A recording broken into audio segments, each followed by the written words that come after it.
میں کلینک پہ بیٹھا تھا تو ایک خاتون آئی, بہت ہائپر ہوئی ہوئی تھی. بات یہ تھی کہ وہ بس ان کے سسر ہے نا کہ غصے میں آ کے صرف ہاتھ یوں دکھا دیا تھا, تو وہ بات ہضم نہیں ہوئی. تو وہ بہت ہائپر شور کر رہی نا, ان کی آواز باہر تک کلینک تک جاری ساری نا, باہر جو پیشنٹ بیٹھے ہوئے تھے. خیر وہ بات ہوئی, نکل گئی.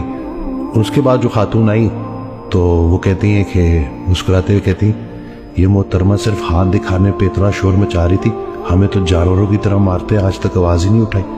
تو اس وقت مجھے سرکار کا وہ فکر ہے کہ ظالم کا سب سے بڑا ظلم یہ ہے کہ وہ مظلوم کو پتہ ہی نہ چلنے دے کہ اس کے ساتھ ظلم ہو رہا ہے. وہ اتنی مار کھا چکی تھی اللہ اکبر کہ اس مار کو ہی اس نے اپنا نصیب سمجھ لیا. اللہ اکبر.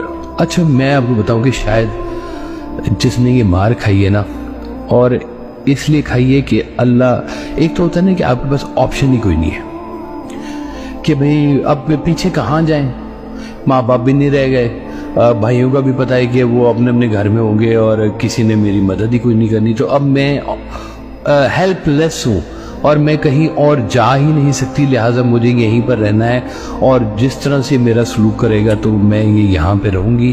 شاید میرا نصیب ہی ایسا ہے نا جی.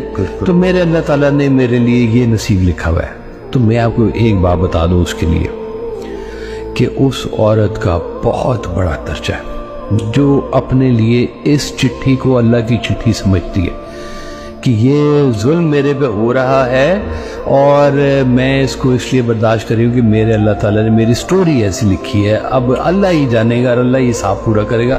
اللہ تعالیٰ اس کا حساب یہیں پہ کرے گا سارا, اس کو یہیں پر ہی سب کچھ دکھائے گا, اور ادھر کے مقام